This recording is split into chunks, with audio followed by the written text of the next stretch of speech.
Welcome. We are the Shadow Committee, Shadow Council, also known as the Uyama. We are here to convene this meeting, and let's get started. So we are going in descending old boy status. So I am the ancient boy from 2004, and I've been in the speedrunning community a long time. I am Mike Uyama, and I'm the one who founded these events with SGDQ.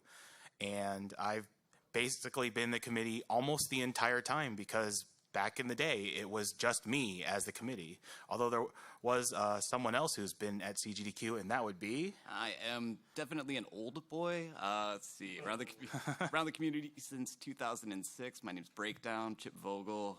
Let's see, I've been with GDQ since GDQ was a thing. I was probably the closest thing we had to help at CGDQ in terms of organizing it. SDA staff for 2009 for a while, sticking around GDQ ever since, do the games committee, and I'm also on-site enforcement staff. Does everybody have their badge?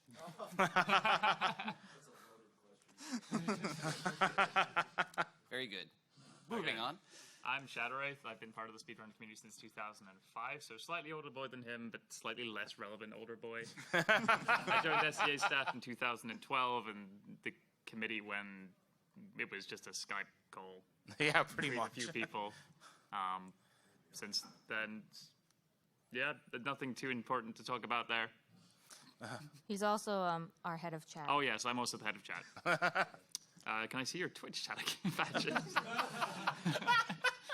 Those aren't a thing. Do you have to be subbed to GDQ to ask questions? That is a fantastic idea. I think the answer has to be yes. Can we do that? Yeah. Yes, you have to be sub to GDQ to ask questions. But hey, it's going to charity. You should all be ashamed if you're not. Hello, I'm Sumi. I have been a part of GDQ staff since about immediately after Summer Games Done Quick 2014, so starting AGDQ 2015.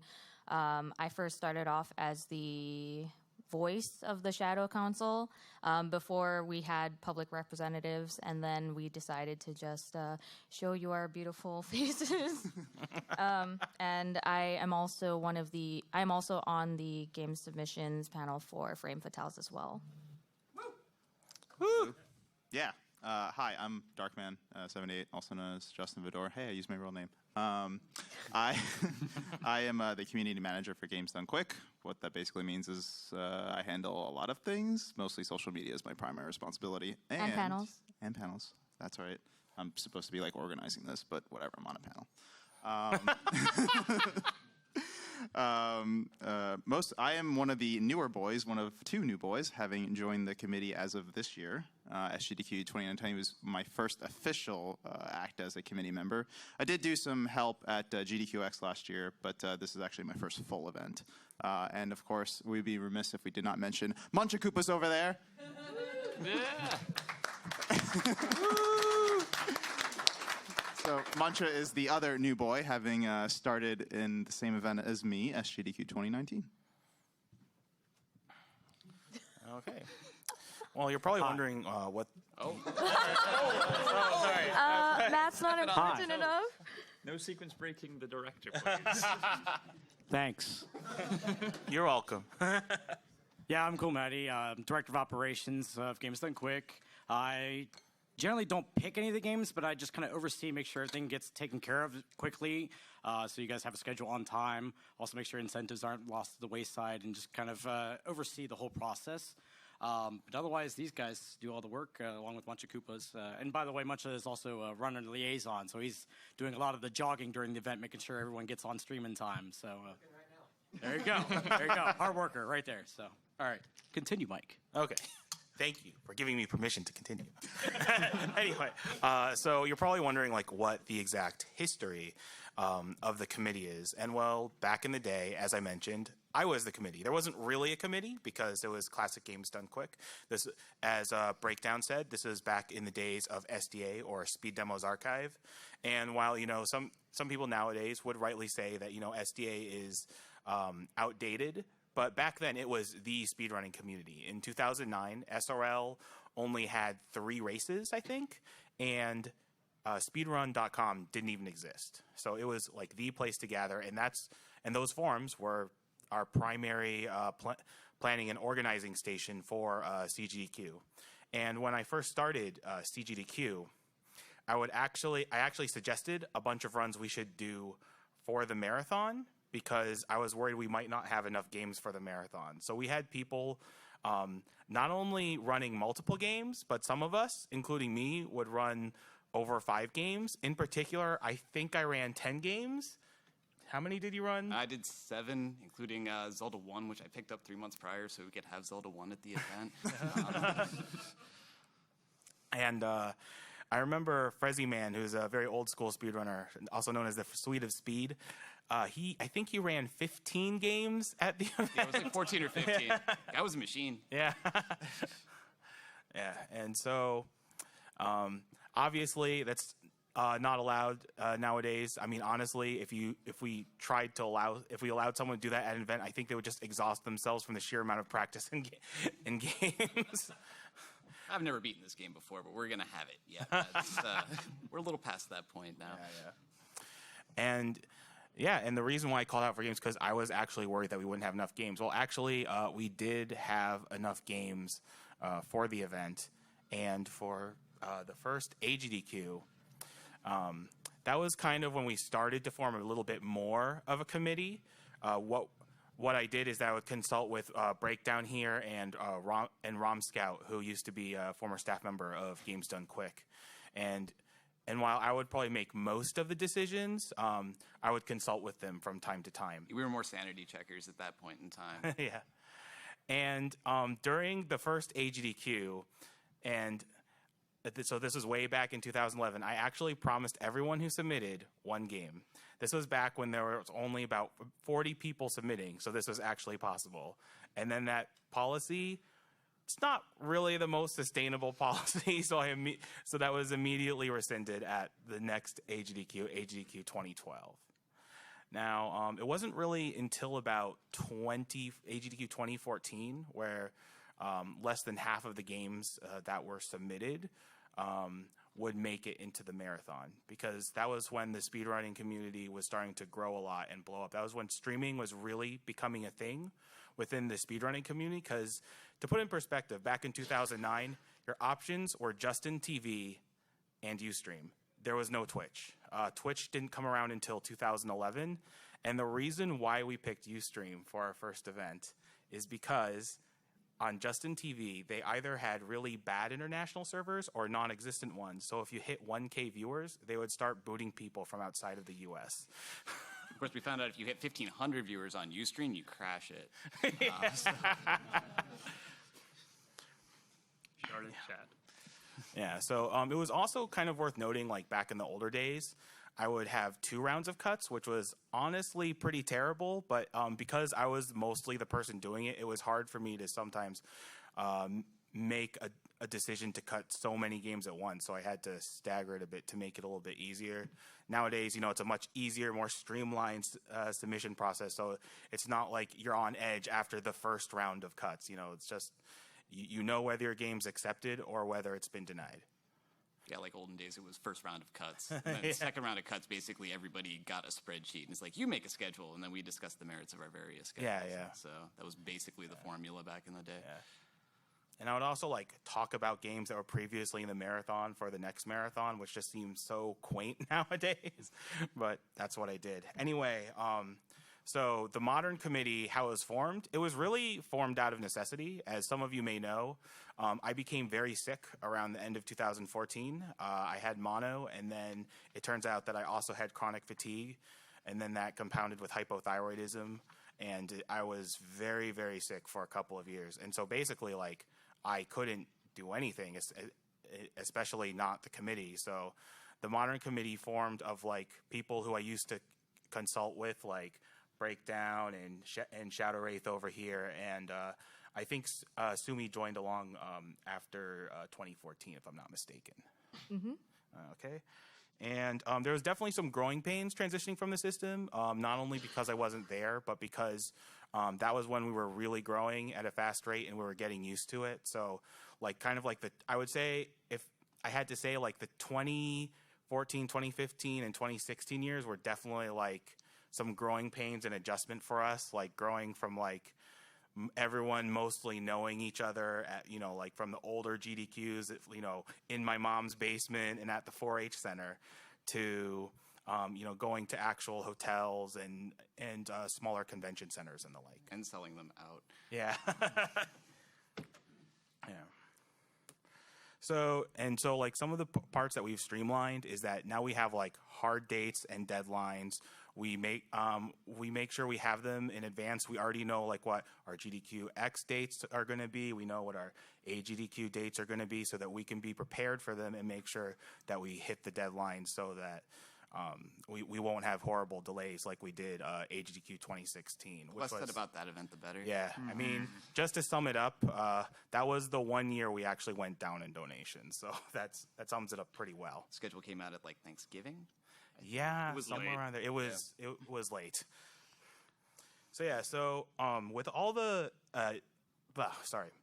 so even with all the improvements that we've made to submissions, every GDQ we get more and more games, and it's a very time-consuming process. And I think, was it ShadowWraith or Darkband who wants to kind of go over the stats and like how it works? Yeah, I'll take care of the stats. Okay. So I just first want to say this is courtesy of Iceplug. I don't see him in the room, but he spent the time kind of compiling some of the stats of submissions during GDQs. So you can actually visit this for yourself by going to iceplug.us/GDQstat4. So for SGDQ 2019, we had 1,022 unique runs. 310 have been at a GDQ before, and 712 are brand new. So, if you consider of those 712 games that maybe some of them we might be familiar with already because, maybe they're popular in the speedrunning community and we've kind of watched them already, most of those have been things we've never seen before. So combine that with the fact that we have to, watch most of those videos, as much as we possibly can, while also, evaluating them compared to older submissions of games that we already know, but we still have to watch those videos too, because sometimes things change, right? Like, new strats, new routing, things like that. So watch those videos, compare everything together, and then on top of that, we all kind of have day jobs too, and we all have to do this in like 3 to 4 weeks. So you can kind of imagine how much time is actually required to put into like figuring out the schedule. Yeah, so when we get all the submissions and we close off submissions, we actually start planning out days that we're going to all get together and discuss. And a lot of those meetings usually ended up being, because of everybody's work schedules, on Saturdays and Sundays from like 9 a.m. Pacific to somewhere around 6. So we basically took all day. Yeah, that was like Definitely. our weekend right there. Basically. Yeah, our weekends and oftentimes our weeknights as well, just so that we could get out all of those submissions. So we decided to fix this because it's really not time efficient for every single person to get together to make a decision on every single game. So we decided to split the committee up into smaller subcommittees of people who are familiar with certain genres. So Mega Man, Zelda, Mario, which means you can have smaller groups of people meeting for shorter amounts of time throughout the week when they're all available, instead of everyone having to clear out their entire weekend for a meeting. Yeah, and Which really helped this event, I think. And sometimes it can be like companies, like we have like dedicated people for like Sega games, like from Genesis, Master System, Dreamcast, and the like. Or like consoles, Yeah. like the NES group, the Super Yeah. Nintendo group. Yeah, or like arcade games, 3D platformers, first-person shooters, and the like. So yeah, have those meetings during the week, then on the weekends have the all up, basically, hey, everybody good with our lists? All right. Yeah, and if if you're part of a growing marathon and you're trying to make it less time consuming for your committee, and if you have enough people for it, I would highly suggest this method, because instead of like everyone meeting for like long 7, 8+ hour meetings, it kind of gets split up into like much smaller, like hour meetings where like you have a couple of people meet, and then like we just would convene on the weekends and then post our results. There's still some games where we just have to be all hands on deck. For example, like indie games, that's just like such a wide breadth of games. Like it's not even very descriptive by me just saying indie, that like we just have to have all hands on deck for that, because that just encompasses so many games. Yeah, there's basically a giant miscellaneous category. They can't really get split off. We still have to go through those together. But Yeah. So there's also a criteria for making a games list, and while you can read up on our submission guidelines, which we actually have updated and will be available for the next GDQ X submission. But I'll go over some of this criteria quickly. So and you can either read up on them or just ask us at the Q&A. But so like popularity, nostalgia, that's a pretty obvious one. Incentive potential, like of the run, does it have naming incentives and the like. And is the runner fast? We want a runner who's good at the game, has a good competitive time on the leaderboard. Yeah, so like another... I like to clarify also. The guide will be updated, but it's not on the website yet. It'll be up next week. Yeah. As I said, it'll be up for GDQ X submissions. It's not up right now. You can read the old one if you like, though. GamesDoneQuick.com/submission-guide. I think it mentions Hitbox, so that's how It does? That is it is. So one important thing for a marathon is picking the opener. You want it to be a fairly popular game that gets eyeballs on your event, but you also don't want it to be necessarily like the absolute most strongest game for donations. And it doesn't necessarily have to be like mainstream popular. For example, something like cult classic like Psychonauts or like breakout hit like Nier Automata works really well. And what also works really well for an opener is having a strong commentator, who really gets viewers engaged in the run and engaged in the marathon itself. We generally try to keep the opening game to about the hour mark. Sometimes it goes over to like an hour and a half or 2 hours, but the way we built the first day is we try to create a cross-section of the types of games you'll be seeing at our event. So you'll have many different genres and categories on the first day just to give people a taste of what GDQ is going to be about. Yeah, so generally as the week progresses, the donations tend to rise, which does affect what games we schedule there. As you might notice, our schedules are pretty backloaded, and on that point, there is picking the ender, which is honestly one of the most important, if not the most important run of the marathon. You want it to be strong in donations, so that's why we frequently pick, well-known RPGs as the ending run of the marathon, because they'll have incentives going on throughout most of the run. That's also why even when we've deviated from RPGs, we picked something like Super Metroid, because even when all of the other donation incentives have been met, there's always save versus kill the animals.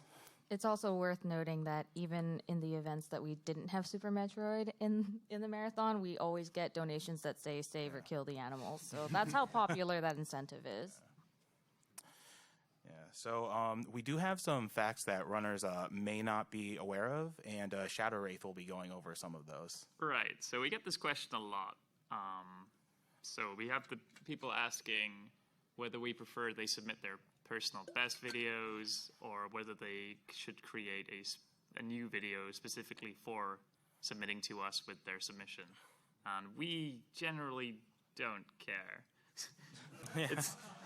It's if your PB doesn't use marathon strats, then it's usually a good idea for you to actually create a video that does use marathon strats, because it's much easier for us to make a decision on it based on that. But you don't need to put in all that effort if you already have a viable video for us to watch. One difference there is if your PB video has commentary that may not be marathon suitable, it's probably a good idea to clean that up a little bit. But other than that, just pick whichever one you're more comfortable submitting to us. Yeah, the most important part is what you feel is the best. That's probably going to be the best video, not necessarily what you think we think is the best. We also, so people ask us how we judge runs based on their merits. So we tend to compare the time of your run to your speedrun.com leaderboards or other available speedrun times, just to make use as a benchmark to see if the run is fast. Now that's always not going to be super helpful because marathon strats, but it's kind of helpful in this case, just because speed is a very objective metric. Generally speaking, I know that we've mentioned this a couple of times when people have asked, but when it comes to picking runs of when 10 people submit a run of the same category, after we pick the category, we usually pick the person that has the fastest time on leaderboards that we can find. So that does require a lot of research on our end. Yeah. One thing that is helpful to include in your video, live split. Just in case you don't use SRC, then we actually can we can slot your time manually into the leaderboard based on the time you provide us in your video. If you're submitting your PB video anyway, so it gives us something to gauge on. Not everybody uses SRC. Live split's pretty helpful. Yep. And we did mention swearing and language, but I personally have this thing that I like to call, and excuse my language, shit forgiveness. And that is at the beginning of many VODs, the runner swears. And we don't really judge them for that because that is fairly, we know that is, or at least I don't judge them for that because I know that's fairly common among runners. You know, they lost a run, maybe they were far into the run, and they're really down, and then maybe that's just at the beginning of their PB. No, we don't count that against you because it's only human. We also have people asking if they can submit old videos to us or if it needs to be a newer video. And also, generally speaking, like the PBs, we're not too fussy so long as the video isn't super old. We also frown on you using past marathon videos with us as your submission because it just reeks of laziness if you do that. Well, not only does it reek of laziness, but what that tells us is that if you're submitting to AGDQ 2020 with a video from SGDQ 2014, what that tells us is that the run really hasn't changed and we've already featured it in our marathon. That is something we do take into consideration. Yeah, for a frame of reference, we have taken runs with videos as old as 2 to 3 years before. That's not a guarantee that that is okay for your submission. It's just a frame of reference for what we have taken. It's a consideration. Yeah. Yeah. And Mike touched on the submission guide before, and that we're going to have an updated one. There are some things about that we can share with you. Darkman? Yeah, so there are going to be brand new things in there. World premiere, by the way. A couple things are clarifications, and one thing is truly brand new. For the first thing, we just want to emphasize that we do really want to see more alternative submissions. When you think alternative submissions, we think things that may not strictly be speedrunning related, but they have this high skill ceiling element to them. So some of the past examples that we've taken in the past that would be very open to considering in the future would be the Stepmania showcase from AGDQ 2016, the TGM showcase, the Tetris the Grandmaster showcase from AGDQ 2015, and the Star Fox 64 high score challenge from AGDQ 2014. generally we just want really high level gameplay. If you're familiar with arcade super plays, kind of that sort of thing. Yep. So yeah, if you want to reference those runs, you certainly can. You go to a site like gdqvods.com and check them out. The second one is a little bit new, a little bit more of a clarification. We've never really explicitly stated this, but going forward, we want to specify that we no longer require your submission to beat the game to qualify. So you can submit partial length categories to GDQ.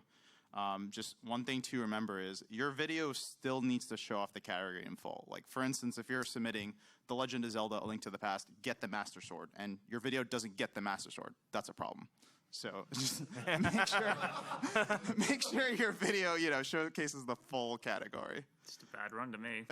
We would also like to prefer that while you may be the masters of your game and you know the ins and outs of your game, we are also broadcasting this event to a bunch of people who just appreciate video games in general and may not know your game as well as you do. So we would prefer that if you do submit a partial category, that it does end in a place where we could, very specifically say, all right, it's over right there. For instance, beat Misty or something. You beat Misty, you get victory music. It kind of shows you've done it, right? But if you're saying, oh, just beat this level and then you stop walking in the middle of the level, it's not really good stream value. So we definitely take that into consideration.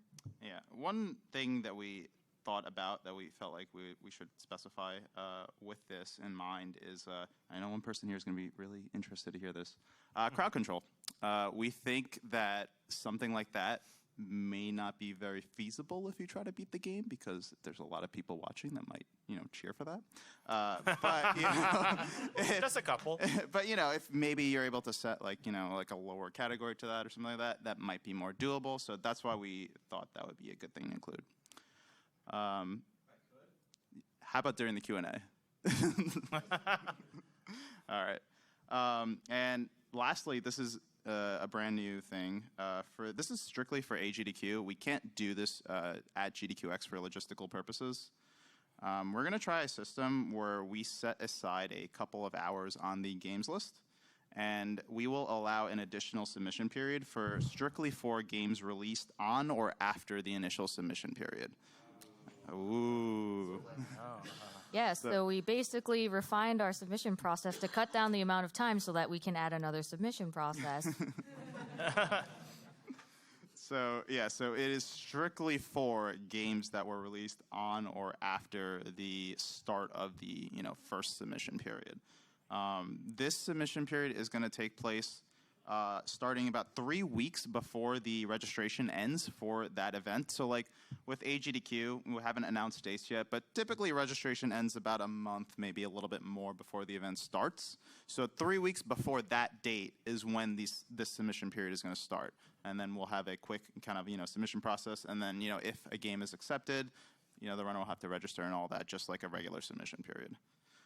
Something to clarify with this is not a guarantee that we will accept something. If we don't find anything in the submission period that we don't like, we're not going to accept it. We may opt to then fill that time with backup games from the previous submission period.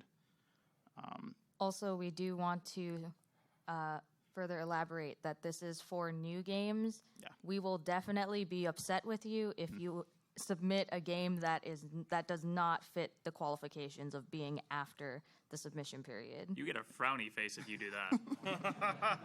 You definitely don't want that. We have a frowny face list. So as you can imagine, this is very much a very experimental thing for us. We've never done anything like it before. So, we're not sure how this is going to be like going forward, but one thing we do know is, this is for certain going to be a thing at AGDQ, and then we do welcome to, hear your feedback, your thoughts on this, and maybe how we can improve it and change it, that sort of thing. We are welcome to that going forward. One of the things that we've definitely learned as a committee is that we have really old processes that we're still working on, and even though, we're implementing new things, we don't consider ourselves perfect, and we're always open to trying to just make it better. So if you guys have any feedback for us, we definitely appreciate that as well. And we know that a lot of you have been giving us that feedback, and we're trying our best to implement where we can. So thank you very much. Yeah. So that's kind of like the kind of general outline of how the committee works. It's just really interesting to me, just like seeing how the committee is formed from, I'm going to do this marathon where we stream games because other groups have done it too, this needs to get bigger and not just be me, to Turning 85 games into 70. Yeah, that was a rough process. And it's just really interesting to me how it's grown over the years. I mean, I think it's overall improved over the years, especially since I had a tendency to be blunt on the forums. If you ever look at those old forum topics. Yes. Those old threads exist. yes. Definitely. They're still up if you want to see them. It was a different No, time. we don't need to see those. That was my own personal nightmare, and I would love to keep it that way. Those are some skeletons in the closet right there. I thought that's SDA content, not GDQ content. We've rebranded since then. I do remember my first GDQ was AGDQ 2012, and we had the submission thread that would get overloaded as soon as it was posted because of the software the forums were on being really bad. Needs And then- rambling to keep the site. So I think it was the submission process where you would name 5 games that you would be willing to run, and then Mike would contact you later and point out which games he would like to take from you. No, he wouldn't contact you. He would post in the thread for all to see. No. Oh, yeah. Well, he contacted me. He was like, all right, which of these 5 do you want? I picked these ones. He's like, okay, you can have them. You don't get this one, you can have these two. There was the AGDQ I don't even remember 2011 that. period where, let's see, we had a complaint that it was all mainstream games on the schedule and there wasn't anything. And I basically declared I was going to play Moonwalker just to appease this one person. Didn't you also play Ghostbusters on that one? No, that was 2016. That went through the traditional process. I don't really have any good stories like that because I'm still really new. So all I want to do is really use my time to say thank you very much for all of your support, and to all of you that submit games to our events every year, every half year, every 3 times a year now. We really appreciate all of the work that you guys put into your submissions. It's just, we know just by watching it how much effort, how much time you guys have to put into it, and we really want to do right by you guys. So hopefully we can continue to do that. Keep keeping us busy. Yeah, Right. exactly. Yeah. Exactly. But That's not a too good busy. thing. It's a good problem to have. Excellent problem to have. Exactly. Well, I'm kind of sorry, Sumi, to call you out. I do have a story, even though I'm newer than you. Oh no. Oh! Skeletons in the closet. Yeah, actually, so for SGDQ, I just thought this was hilarious. Just like one of these things where I guess it's part like, It's okay. One of these things is just part I think it's part delirium and part just I know, it's just funny. This is, of course, we were talking about our subcommittees. So we were going through our subcommittees, and then we were kind of meeting up to kind of verify, see whether these decisions make sense and all that. So I was going through my games, and I said, okay, I'm kind of unsure on this one. I'd like to hear a second opinion. So Mike and Breakdown were both looking at the video, and Breakdown was clearly into it. And then Mike was watching it, and he was enjoying it, but he was wasn't sure. And then Breakdown's just listen, Mike, I need you to go to X time, which is a really funny part of the game. Yes. I have specifically not mentioned the game yet for a reason. And then he goes to that point, and this is just the most out of character thing I've ever seen Mike do. All I see from him after he watches that video is LMAO in all caps. That's it. It's just so out of character for him to just do random LMAO. So I just found that hilarious. And the game in question is Laffy Taffy 3D Challenge, by the way. It has some hot animations. That's all I can say. It's got some. So good. Yeah. Catch that The bus. specific Yeah. section I was talking about is the rope section in the game. So please visit that video because the run already happened. It's pretty funny. But yeah, just this random little thing that I thought was hilarious. I mean, we could talk about the formation of the awful block. Yeah, I'd be willing to do that. So I think this was way back in the old days, and I don't know how many people remember this runner, but Josh the Funk Doc, he was really bugging me about awful games. He's like, yeah, you should do awful games. People really enjoy it. I was like, I don't know. And this was back in 2011. And I know for those of you who know me, this sounds really weird now, but there was a time I was Mr. doubtful Crusoe of awful games. Mr. Avoid the Noise. Hey, those noids need to be avoided. Mr. Gotta save Super those Highlight. pizzas. Hey, that's the best highlight game. So The bar much is for low. It's on the rating, floor, but anyway. So on to my point. So for those of you who know PJ, he speedruns a game called Lagoon, which is a really terrible action RPG where your sword is about the size of a millimeter, and it has about the power of a butter knife. And so it was kind of like people at AGDQ 20, the first AGDQ, were very curious about this game, and every time he played the game in the practice room, people would just watch him because they were so fascinated by the Legend of Lagoon and its muddy water. There were times he had a bigger crowd in the practice room than the actual main event game had in the marathon room. So And there was 50 people Yeah. at AGDQ 11. Yeah. And I remember that, at AGDQ 2011, if I remember correctly, our viewer peak was around 4,000 viewers. It's hard to confirm that because it was on Ustream, and Ustream has long since deleted It was the on 2 pods. different I- streams on Ustream. Oh, no yeah? less. I pretty much kept track of that entire event. 4,200 was the Oh, peak. wow. Who's that guy over here? Yeah, I know. But yeah, I remember the Lagoon thing because you asked me to like put a very specific scene from it in the promo video.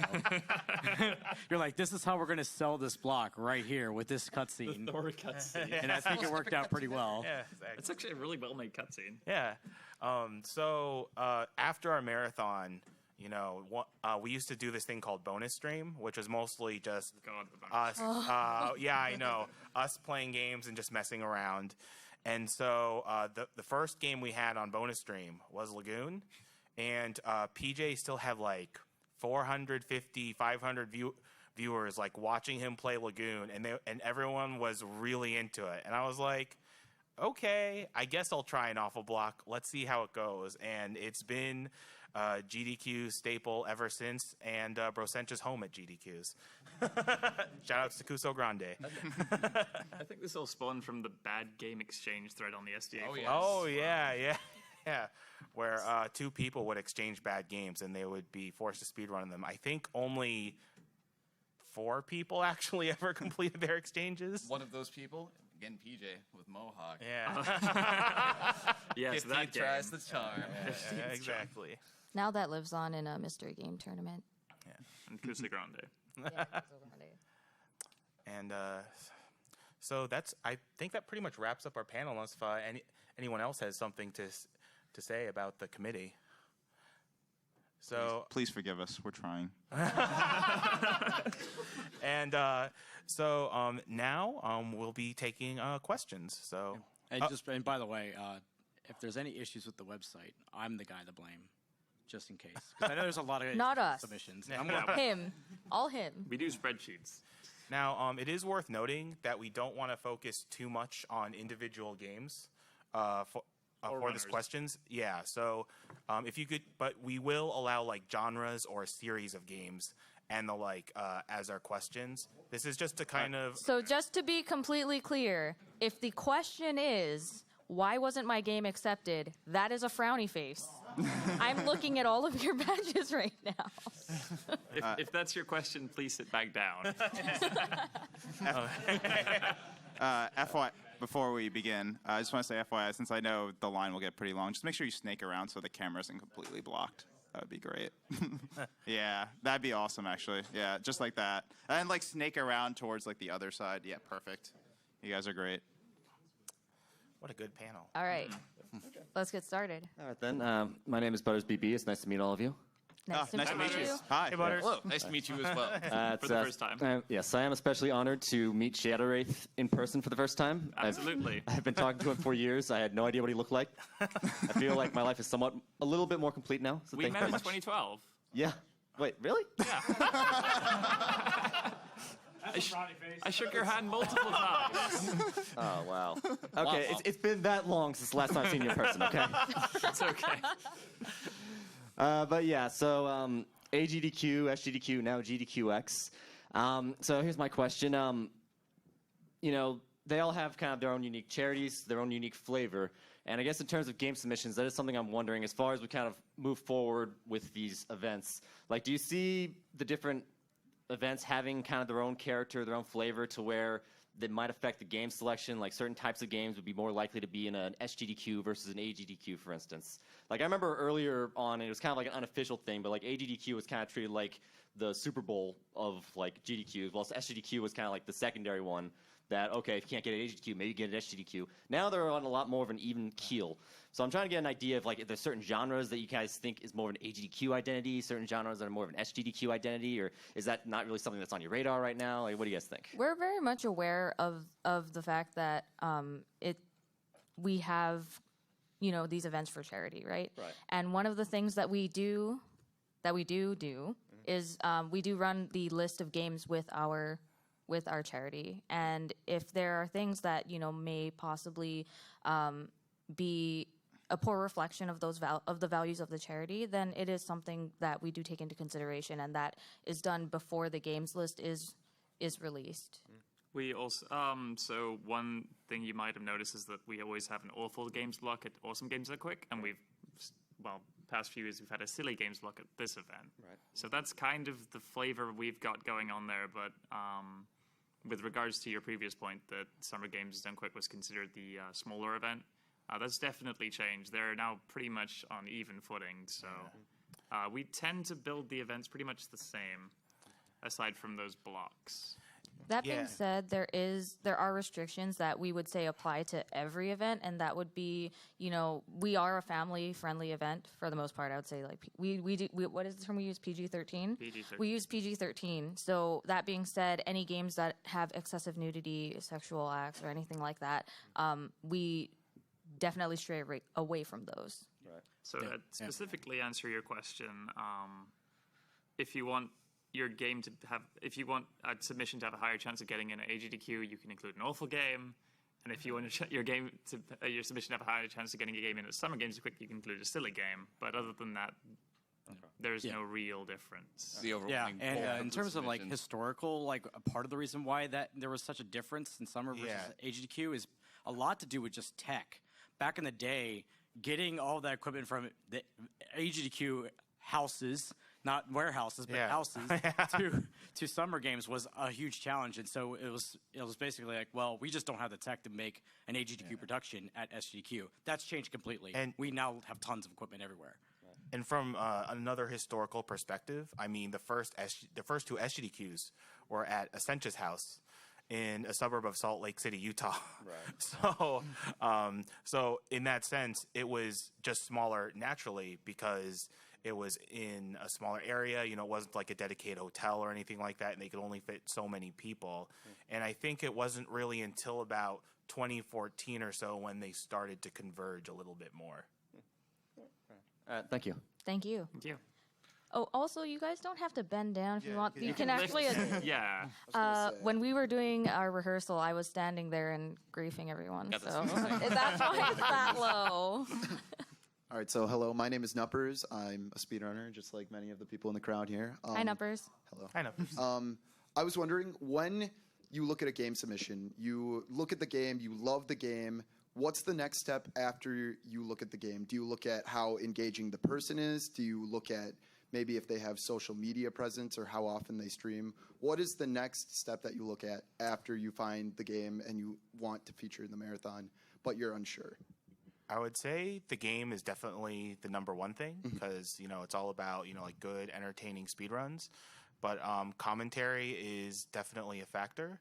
Unless if it's in very extreme cases, it's not make or break. So like we said, like excessive swearing would probably make us not consider you, or if you're just really or if the person's really negative during the run, and I mean very, very negative, then we would maybe consider not having the run. But if you're afraid of maybe your commentary isn't strongest or you'll be too focused on your game because it requires a lot of concentration, then get other people in the community, or if your game doesn't have a big community, then try to find other people are going to GDQ so you can have a couch for your game, so you can have some good commentary for your game. And whether you want the commentary to be very serious and focus on facts and analysis, that's totally cool. If you want it to be a little more chill and a bit more silly, maybe you want a game for an awful or silly block and you just want to ham it up a bit, that's also okay. Or you make a PowerPoint. PowerPoint. I don't think we'll have the time to read those, just to be perfectly honest, but I appreciate the effort, I guess. Yeah. Yeah, and I would say also Twitch and Twitter, the Twitch is used for is to see if there's a lot of people that are very close times and all that. We would more see who's actually practicing and who's not. So that's also a follow-up on that. I'm a person who has recently moved into a location where my internet does not support streaming. What kinds of ways can I show that I am practicing my game and I am the one who has the fastest time and deserves to do the run?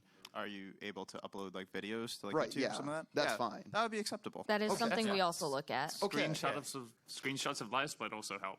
Things like that. on your Twitter? Yeah. Okay. We'll take potato quality. Yeah. We're not looking for Yeah. quality. All right. That's Webcam it up all you want. What? You don't have a fiber line? what.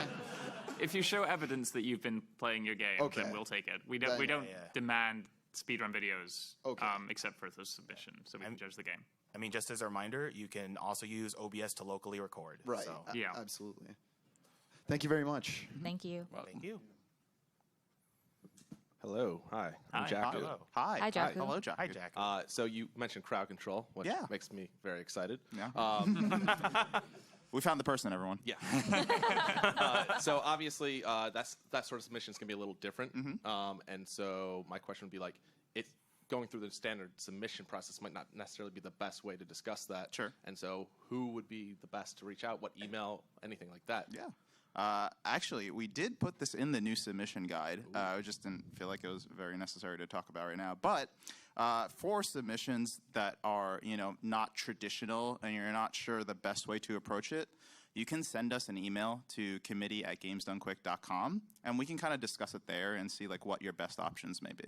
Cool. Okay. Perfect. And for something like crowd control, you're not really going to get the at-event experience in your submission video. And Right. Exactly. And then just the setup, and there's a lot to explain and kind of things that we're willing to change to ensure fits with your guys' needs. So. Absolutely. Yeah, Why not? definitely. That is for out of the ordinary submissions. Yeah. Just as a note, No one else. if anyone submits regular runs, That's a frowny face. Like examples would be like more complicated relays, races, like things like that. If you're submitting a 2-player race or something like that, that's like you should be able to figure that out.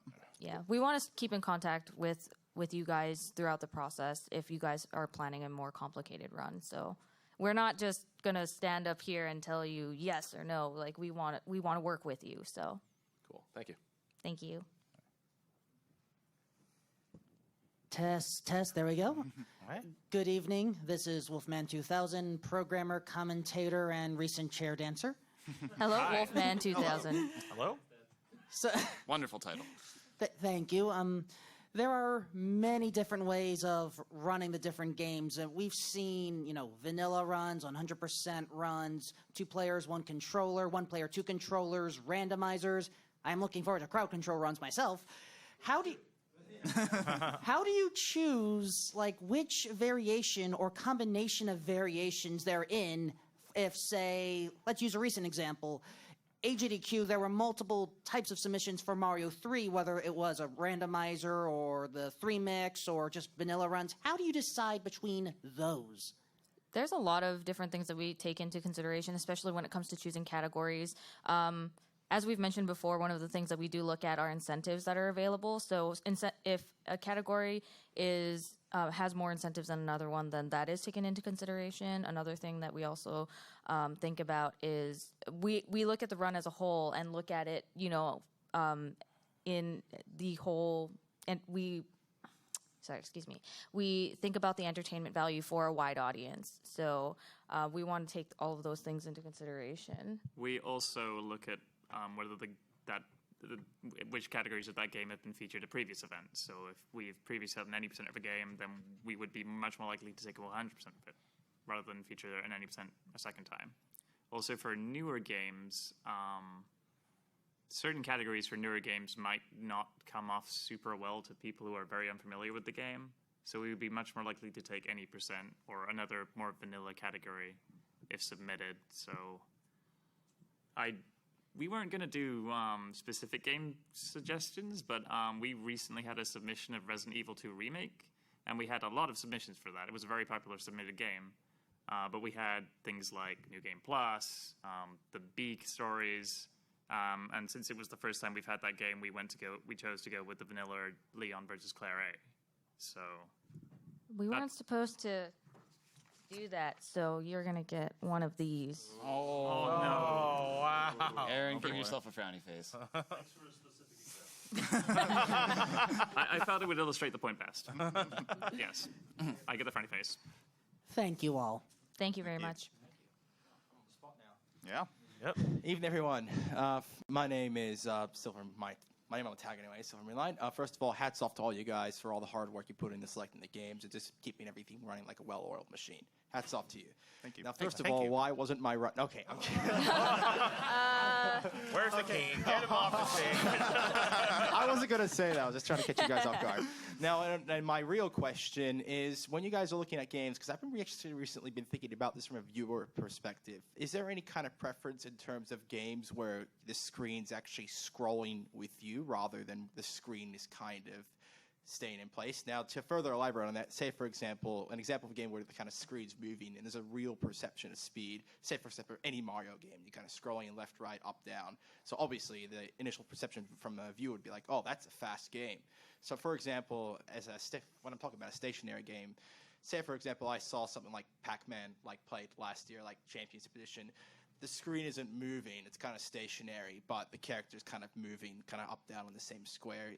But some people might not think of that as a speed game per se. So, do you guys kind of keep that in mind when looking at games, or is it not really a thing? That is a very unique perspective on how to view games, but even within that, we haven't really taken a lot of Pac-Man submissions in the past since you mentioned a specific game. And that particular Pac-Man game, I remember seeing it and I'm like, wow, this is a very fast-paced Pac-Man game with all the comboing and stuff. And I'm like, this would probably be a good fit for our event because it's faster paced than your normal Oh, okay. Oh boy. We're just all getting. I'm pretty pace free. I don't know. What's the point of establishing rules? If you can't I'm happy to actually, because there's a lot of ways that a game can look fast, and it's you reference something where it's the screen scrolling by quickly and things like that. You could have a game where the screen doesn't move at all, but the character's moving around their little confined area very fast. Or there's some very entertaining movement techniques in the game, things of that nature, things that obviously show skill to increase the time.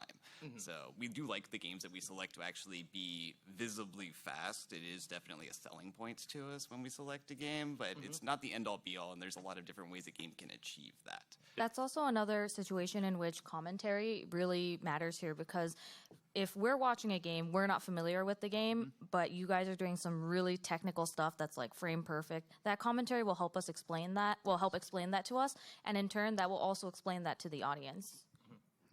Specifically, though, those criteria are not something we specifically look for. It's just we all have our own preferences and what we think looks good. So that might fall under that, but that specific thing is not something we look at. Yeah, no worries. I was just thinking about it from a viewer perspective, but thank you for the response. I will keep the line moving along. Thanks, Thank guys. you. Thank you. Thank you.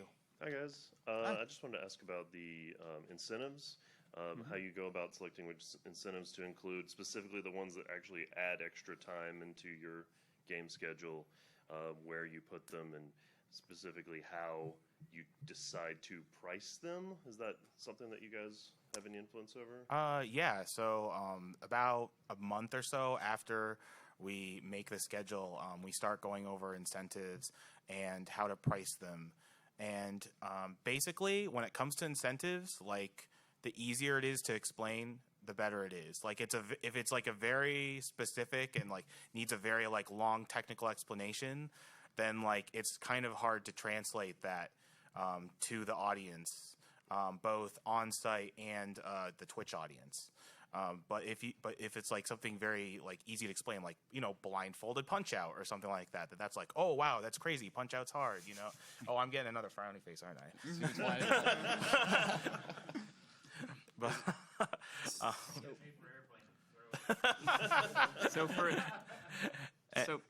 So for some incentives that cost no time, like naming incentives, those are pretty much no-brainers to include. They're very easy. I think the most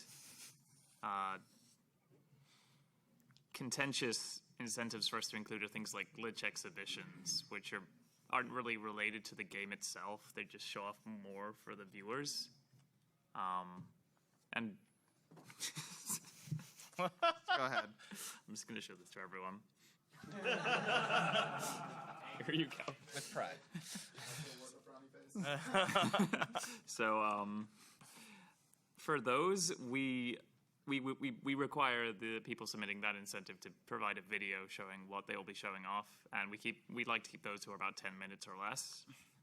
But for other incentives that take time, like maybe extra glitch bonus runs, it's on a case by case basis based on their how cool they look, really, how we think the viewers will respond. As far as pricing goes, it's based on the day of the run. A lot of it is historical data as well. Yeah. Historical data, time of the event, where it is during the week. Yep. We're going to price something different on a Monday versus something that's on the last Saturday. Yeah. And also the run itself, really. Yeah, how big the Yeah, game yeah. is. Yep. A lot One- of factors. Definitely. One thing that we do that may not be noticed because you don't see it is that during the event we're all still convening throughout the week, and we open incentives we don't open incentives that are at the end of the week when it's early in the week. So what we do is we see how the incentives are doing currently, and then someone says, "Hey guys, what do you think about this price? And you think we should revisit it? Oh, how is it doing? Oh, how's the current incentive doing? How long did it take to get met?" And we do adjust on the fly. That's part of what we do. Well, thank you. Thank you so much. Thank you. Hi, guys. Hello. Hello. I'm Jake Hopper. Hi. I know most of you. Hi. Hi. So, I have a lot of thoughts. I'll start. First of all, thank you for including Z1R in the marathon. You know, it's been a long struggle. And you know, I really appreciate it. The whole community appreciates it. You're welcome. Yeah. Thank you. Yeah, I'd like to ask a question along those lines, but I'm not sure. The other one I have is more important to me. So I think maybe I'll start with that. And Could you pick one question because we do have other people I behind you. realize that. That's why I'm going with the. So, mostly for Mike and Matt, I think. I remember back when GDQ first became an LLC. Then Mike made a post on the SDA forums about how he wasn't really interested in making it a nonprofit organization because it sounded like basically a bunch of paperwork that would be difficult to complete and things like that, you know. So I will specify this is not a submissions question. it's related. Yeah. But Okay.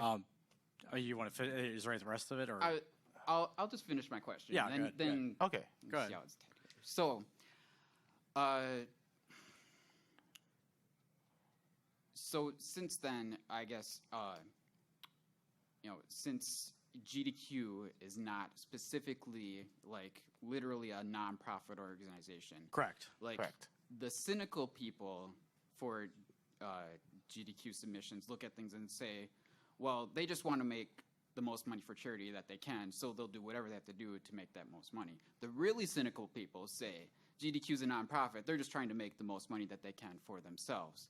So, you know, I guess I most worry about the image and if there's anything being addressed to or done to address that, or So, I mean, you could look at it from those ways. Like, even if we were a nonprofit, we would still be with the goal of making money for charity because that would still be the goal, right? Right. So it doesn't matter either way.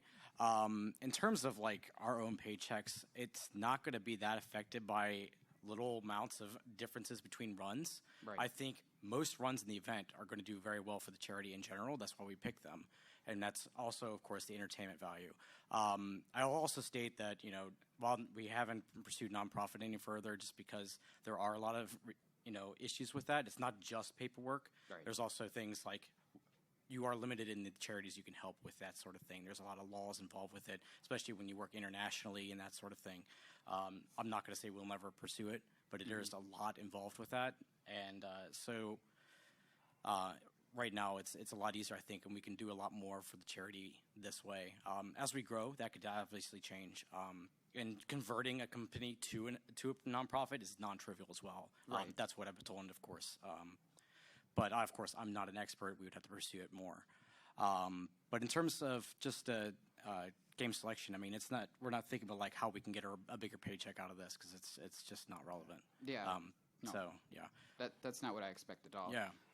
It's more just like I wish there was more of a public-facing message about you know, your status as an organization and stuff like that, and maybe your philosophy in selecting games and how that all ties together to kind of reduce the talk of things like that, and it's something that, you know, you can point people to and say, you know, this is how things are actually done. And Yeah, I think like mission statement style thing. Is that what you're getting at? Like.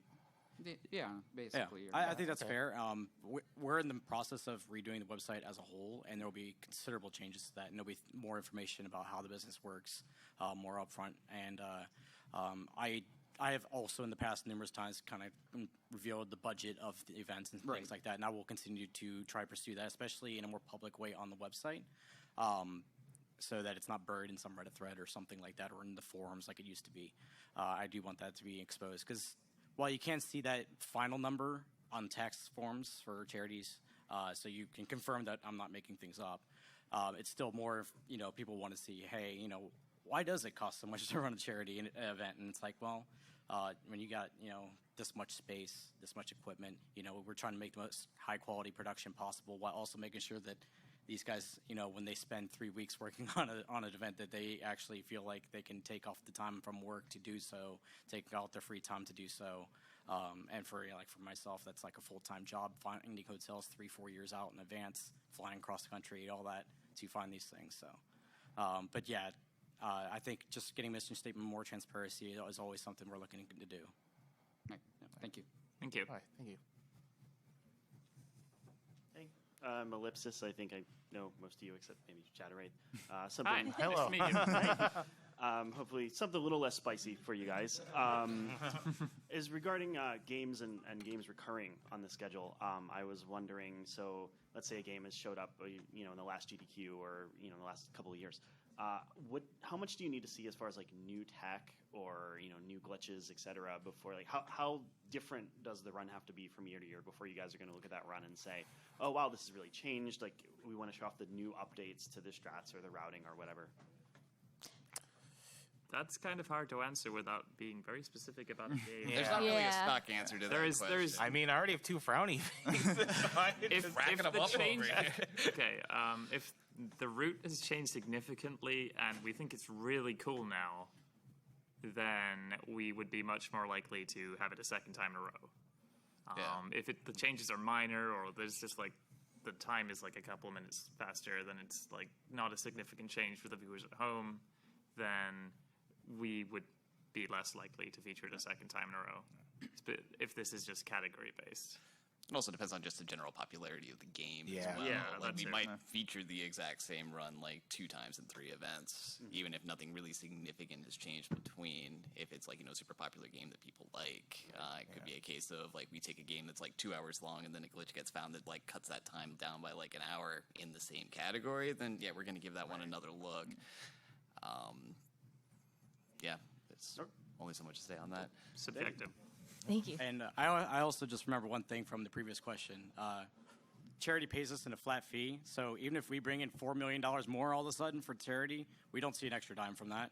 So there's really not a major incentive for us to try and make more money for us. It's more about the charity than anything else. So. All right, good evening, everyone. Nice to see you all. I'm Sandshark. Now, he actually asked the question I was going to ask, so but I have just to add on to that. For example, so if a run was resubmitted and nothing much had changed, but if it was submitted, say, as a race or with another incentive, would that make it more likely? Would that influence a decision depending on the repeating run or category? Or is it generally the same principles? It would influence the decision. I'm not sure if it would actually increase likelihood, but it would influence the decision. It would entirely depend on the game. It does change. Like going from solo to race is something different. So it is something different to consider. Okay. Yeah. In terms of making it more likely or less likely, that's subjective. Yeah, I didn't mean like that. I just wondered. You know what I mean. Anyway, thanks, guys. Yeah. One of the things that we consider when we think about races specifically is how likely is it that the race is going to end up a blowout. So one of the things that we want to avoid is making one of the runners look bad by finishing in way last place by something that is completely out of their control, like RNG. We do take. I'm not actually. No, don't want the front of face.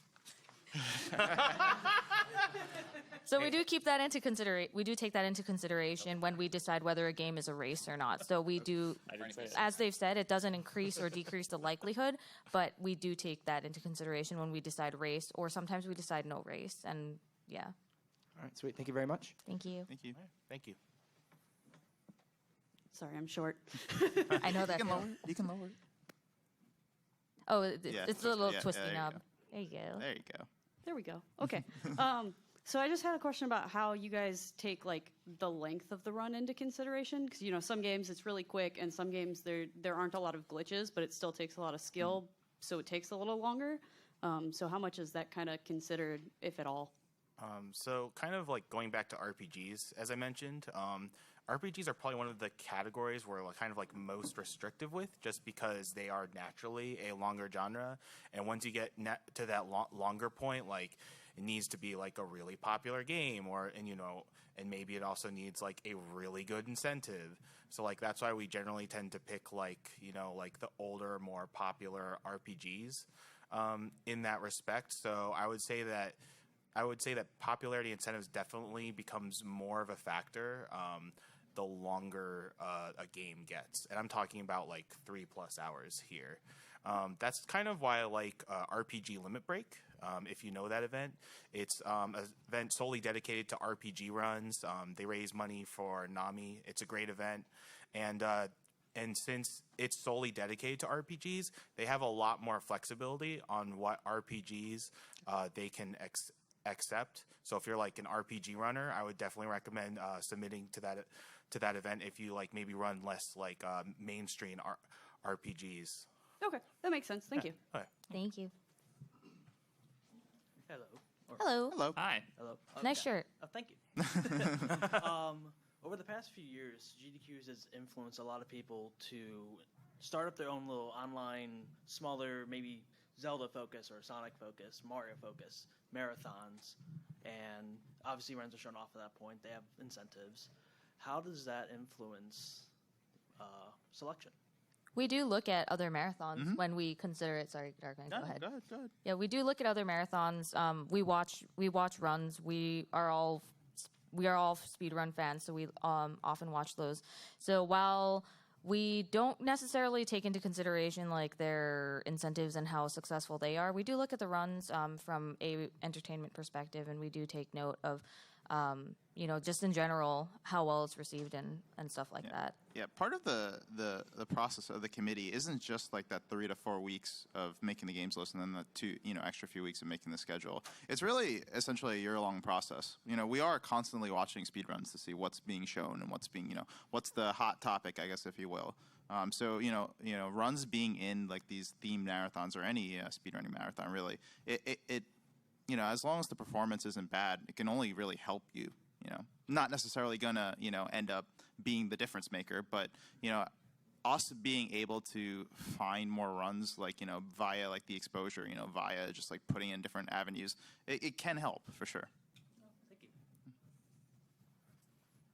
Hi, I'm Brian Nato. Hello. Hello. Hi. Hi. I talked with Muncha about this briefly earlier in the week, but I just figured this would be a good chance to ask you guys. Well, he probably knows what I'm going to ask. Yeah, I'm just regarding GDQX. I think last year, obviously, there was probably less planning that went into it. It seemed like it was kind of a little bit later on in the year that it got announced. But regarding submissions for GDQX and then affecting eligibility for something like AGDQ, which comes right after, does a run getting accepted into GDQX this year maybe affect it if I wanted to submit the same thing for AGDQ 2020? I understand with GDQX in 2018, it was like you were more looking for people and we're going to be a little bit less restrictive about that, but yeah.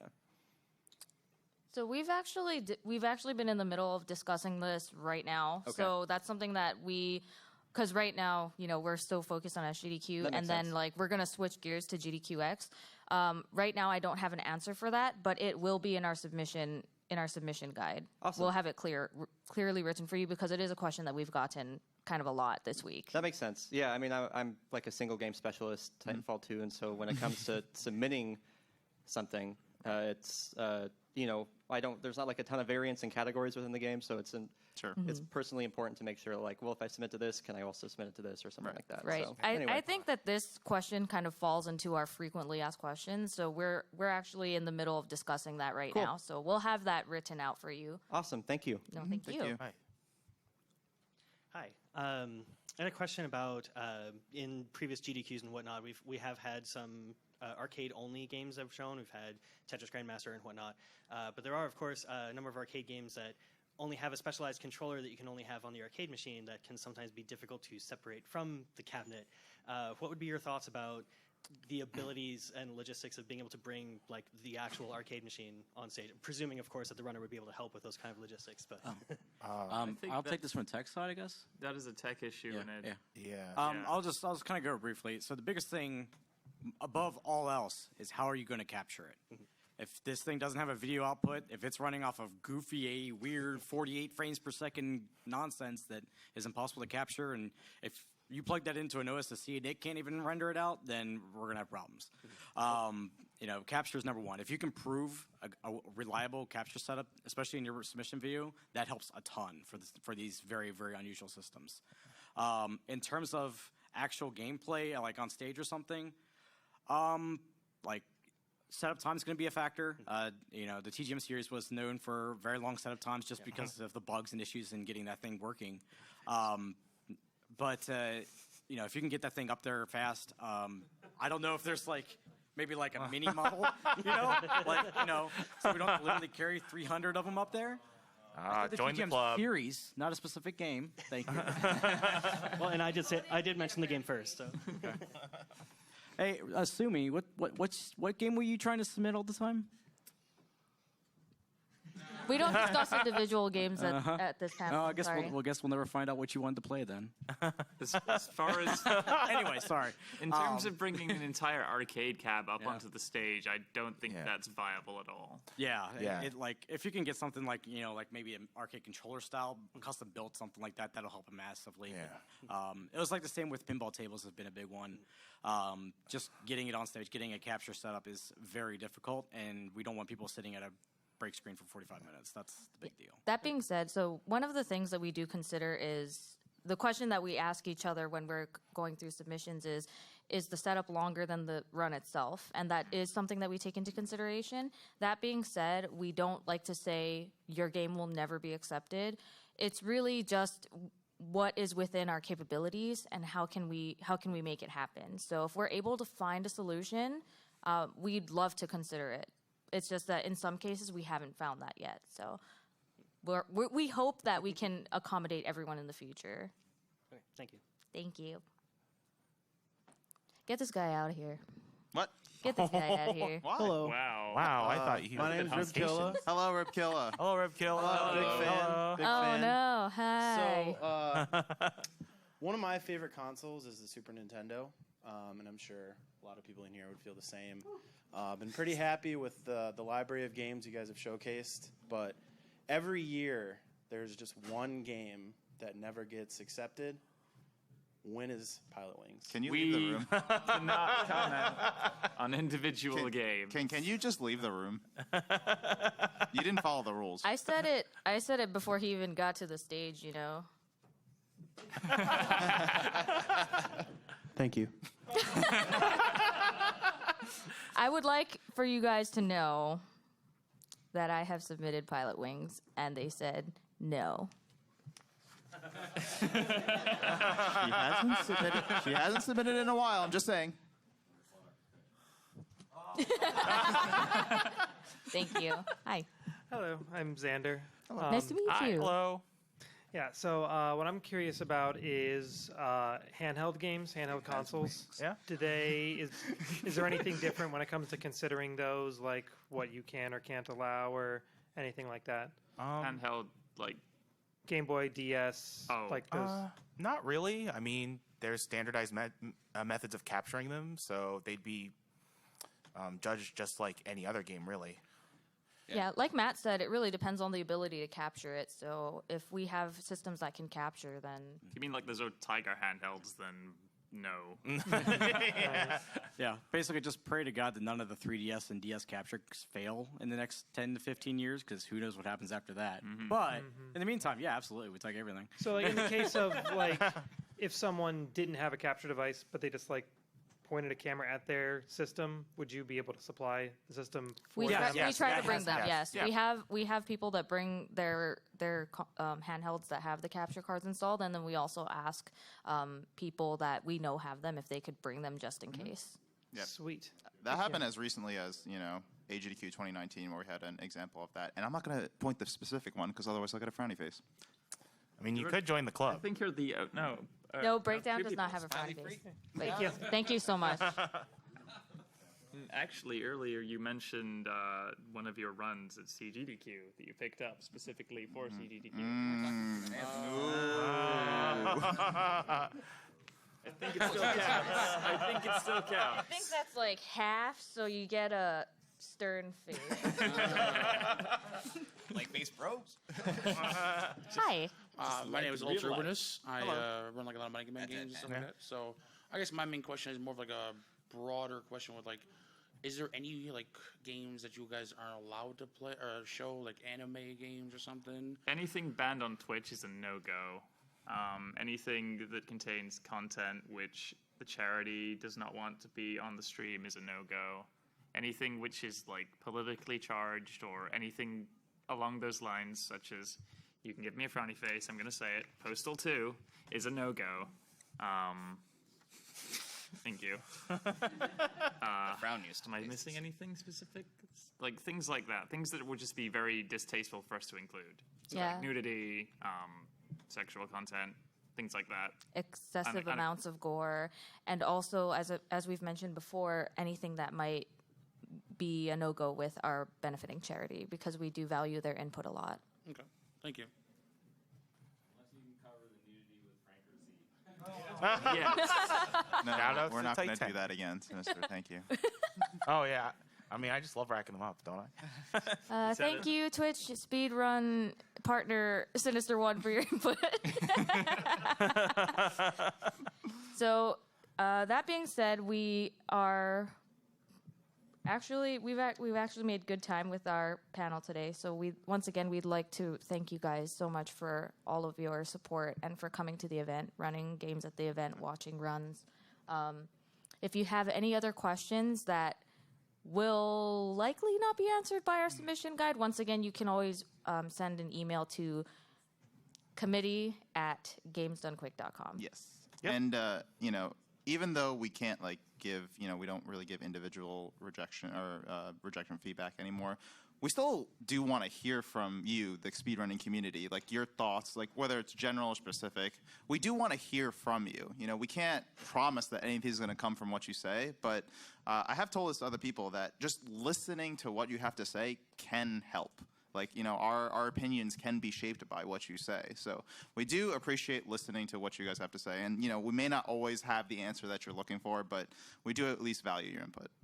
I would also like to say that we prefer constructive feedback. Please, no flames on twitter.com. We get that sometimes. It's a little disheartening, but we are always trying to make this process better, and we do need your help to do that, because you guys are basically the core of the event, Yeah. and we appreciate you guys a lot. Absolutely. That's all. That's it. That's it.